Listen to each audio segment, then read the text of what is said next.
Games Plus Arcade tersedia hanya di RCTI Plus Super App. Mainkan sekarang. Masih bersama kami dalam IDX Conversation Closing. Pemirsa, dalam konferensi pers APBN kita, Menteri Keuangan Sri Mulyani Indrawati melaporkan anggaran pendapatan dan belanja negara hingga November 2024 defisit 401,8 triliun rupiah. Menteri Keuangan menyebut realisasi defisit setara dengan 1,81% terhadap produk domestik bruto Indonesia. Menteri Keuangan Sri Mulyani Indrawati melaporkan anggaran pendapatan dan belanja negara sampai November 2024 defisit 401,8 triliun rupiah. Realisasi itu setara dengan 1,81% terhadap produk domestik bruto. Meski demikian, dari sisi keseimbangan primer, tercatat masih surplus 47,1 triliun rupiah. Postur saat ini 30 November adalah tercatat defisit 401,8 triliun dibandingkan dengan desain APBN 522,8 triliun. Ini masih lebih kecil, yaitu 1,81% dari GDP. Karena di dalam APBN, desain APBN defisitnya adalah 2,29% dari GDP. Hingga November 2024, pendapatan negara terkumpul 2.492 triliun atau naik 1,3% dibandingkan periode yang sama tahun lalu. Pendapatan itu berasal dari pajak, bea cukai, serta penerimaan negara bukan pajak. Sementara itu, belanja negara telah mencapai 2.894,5 triliun rupiah atau melonjak 15,3% dibandingkan periode yang sama tahun lalu. Realisasi itu setara dengan 87% dari total pagu anggaran. Tim Liputan IDX Channel. Ya, kali ini akan kita cermati bagaimana realisasi dari APBN jelang akhir tahun 2024. Pemirsa, di mana Menteri Keuangan Sri Mulyani Indrawati melaporkan defisit anggaran pendapatan dan belanja negara pada November 2024 mencapai 401,8 triliun rupiah. Angka defisit ini kian melebar jika dibandingkan Oktober 2024 lalu, di mana defisit tercatat sebesar 309,2 triliun rupiah. Ya, meskipun defisit semakin lebar, pemirsa, Sri Mulyani mengatakan total defisit yang ditetapkan dalam APBN 2024 adalah 522,8 triliun rupiah. Sehingga nilai defisit 401,8 triliun rupiah pada November ini masih berada di bawah target pemerintah. Menteri Keuangan menjelaskan pendapatan negara per akhir November lebih rendah dari belanja negara karena memang pendapatan ternyata mengalami tekanan yang luar biasa besar sampai dengan Agustus lalu. Sehingga kinerja dari penerimaan ataupun pendapatan negara belum maksimal hingga akhir tahun 2024. Sementara dari sisi belanja negara melonjak hingga 15,3% per akhir November 2024 diakibatkan beberapa bantuan yang harus dialokasikan pemerintah pada tahun ini. Lebih lanjut, Menteri Keuangan menyatakan defisit anggaran ini terjadi di tengah upaya pemerintah menjaga stabilitas fiskal untuk mendorong pertumbuhan ekonomi yang berkelanjutan. Pemerintah juga terus berupaya memaksimalkan pendapatan negara dari berbagai sektor. Kedepannya Sri Mulyani berharap pertumbuhan pendapatan negara dapat terus meningkat untuk mendukung belanja negara tanpa memperburuk posisi defisit. Pemerintah juga akan tetap menjaga postur anggaran agar defisit tidak melampaui batas yang diizinkan dalam APBN 2024. Sementara itu, pemirsa, terkait penerimaan negara yang salah satunya dari pajak, Dirjen Pajak menyatakan bahwa Direktorat Jenderal Pajak terus melakukan berbagai upaya untuk mengejar target penerimaan pajak hingga akhir 2024. Lantas seperti apa langkah yang dilakukan oleh Direktorat Jenderal Pajak? Berikut informasinya. Direktorat Jenderal Pajak Kementerian Keuangan terus mengupayakan berbagai langkah strategis untuk mengejar target penerimaan pajak di sisa akhir tahun 2024. Direktur Jenderal Pajak Suryo Utomo menegaskan pihaknya akan melakukan pengawasan terhadap sektor-sektor ekonomi yang menunjukkan kinerja positif. Selain itu, DJP juga akan melakukan dinamisasi terhadap setoran pajak dan sektor-sektor yang menunjukkan kinerja positif seperti sektor pertambangan dan perdagangan. Yang kami lakukan prioritasnya yang jelas pasti yang pertama memastikan apa yang kami kerjakan realize.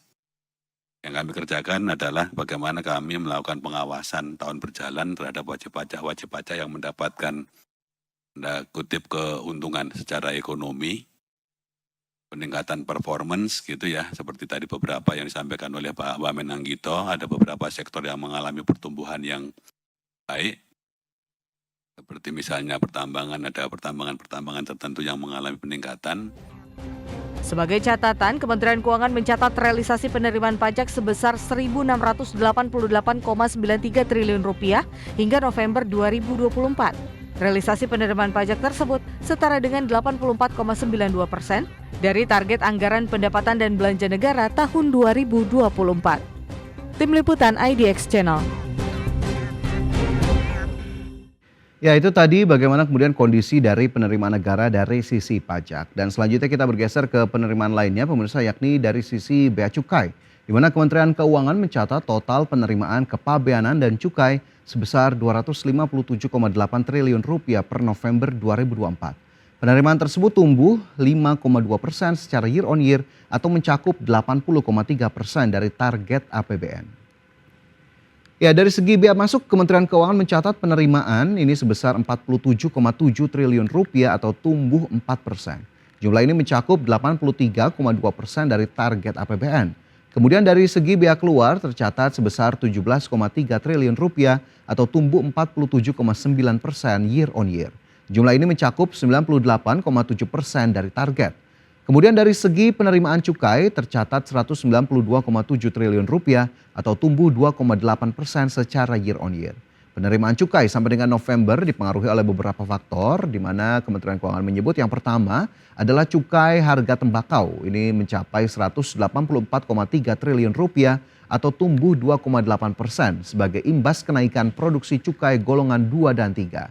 Kemudian faktor kedua pemirsa yakni pertumbuhan cukai minuman yang mengandung etil alkohol sebesar Rp8,1 triliun atau tumbuh 12,6% secara year on year yang didorong oleh kenaikan tarif meskipun produksi dalam negeri maupun impor mengalami penurunan. Sementara faktor ketiga yakni cukai etil alkohol yang sebesar Rp129,2 miliar atau tumbuh 12,6% sejalan dengan kenaikan produksi. Ya, selanjutnya pemirsa, menjelang tahun 2025, Kementerian Keuangan juga menyatakan bahwa anggaran pendapatan dan belanja negara atau APBN berpotensi membengkak di tahun depan. Apa penyebab dari potensi membengkaknya APBN di tahun 2025? Dan untuk mengetahuinya, berikut informasi selengkapnya untuk Anda. Kementerian Keuangan telah memproyeksikan potensi bengkaknya anggaran pendapatan dan belanja negara pada tahun 2025. Pemicunya adalah penambahan jumlah kementerian dan lembaga Kabinet Merah Putih pemerintahan Presiden Prabowo Subianto. Direktur Jenderal Anggaran Kementerian Keuangan Isa Rahmatarwata mengatakan, saat ini pun Kementerian Keuangan masih menerima usulan dari berbagai kementerian atau lembaga Kabinet Merah Putih untuk penambahan anggaran. Menurutnya hingga saat ini, usulan itu masih dalam tahap penelaahan. Apakah ada tambahan? Tentu akan ada tambahan untuk tahun 2025. Ini kita sedang menerima banyak usulan dari KL-KL, sedang ditelaah,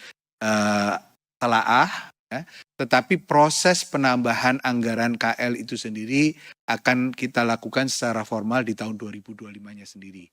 Ini tentunya sejalan dengan APBN 2025 sudah diketok oleh bersama DPR ya, bulan September kemarin, dan kemarin DIPA-nya juga sudah dibagikan, itu berdasarkan anggaran yang sudah disetujui bersama DPR. Kalau nanti ada tambahan, kita akan lakukan di tahun 2025. Sebagaimana diketahui, APBN 2025 telah disepakati antara pemerintah dan DPR akan defisit senilai Rp616,2 triliun atau 2,53% dari PDB. Target pendapatan negara tahun depan senilai Rp3.005,1 triliun, sedangkan belanja negara dirancang senilai Rp3.621,3 triliun. Tim Liputan IDX Channel. Ya, terkait APBN di tahun 2025 mendatang, pemirsa, Menteri Keuangan Sri Mulyani memastikan anggaran pendapatan dan belanja negara di tahun depan akan dikelola dengan hati-hati, termasuk penarikan utang untuk pembiayaan APBN. Ya, dalam APBN 2025, pemerintah dan DPR telah menyepakati pendapatan negara sebesar Rp3.005,1 triliun dan belanja negara sebesar Rp3.621,3 triliun. Untuk itu Sri Mulyani memastikan defisit APBN 2025 dapat dikelola sesuai target sebesar Rp616,2 triliun atau 2,53% dari produk domestik bruto Indonesia. Salah satunya dengan strategi pembiayaan yang tidak berlebihan dan optimal, termasuk dalam hal penarikan utang baru. Dalam kondisi global yang masih bergejolak, Menteri Keuangan juga memastikan pembiayaan defisit akan dilakukan secara hati-hati dengan terus meningkatkan kredibilitas, sustainabilitas, dan juga kesehatan APBN sehingga biaya dari defisit dapat terus ditekan. Lebih lanjut, Sri Mulyani Indrawati mengatakan APBN yang meningkat 8,9% di tahun 2025 ini mencerminkan komitmen pemerintah dalam mendukung program-program prioritas termasuk pendidikan, kesehatan, perlindungan sosial, ketahanan pangan dan energi, serta pembangunan perumahan. Adapun belanja pemerintah pusat ini mencapai Rp2.701,4 triliun pada APBN 2025 dengan beberapa program unggulan seperti makan bergizi gratis, pemeriksaan kesehatan gratis, renovasi sekolah, dan penciptaan lumbung pangan nasional. Sementara itu transfer ke daerah sebesar Rp919,9 triliun diarahkan untuk mengakselerasi pertumbuhan ekonomi dan peningkatan pelayanan yang inklusif. Ya, pemirsa, kita harapkan pemerintah dapat terus menjaga kesehatan dari APBN di tahun 2024. 1 bulan lagi kita lihat bagaimana kemudian realisasi defisit APBN di tahun 2024 dan bagaimana itu bisa menjadi modal untuk pelaksanaan anggaran di tahun 2025 mendatang. Kita harapkan pemerintah tetap stick kepada prinsip prudensial dan juga prinsip hati-hati agar kemudian APBN bisa terjaga dan tentunya manfaatnya bisa kian terasa melalui berbagai program yang dijalankan oleh pemerintah. Dan pemirsa, kita cukupkan informasi di segmen ini. Pastikan Anda masih bersama kami dalam IDX First Session Closing.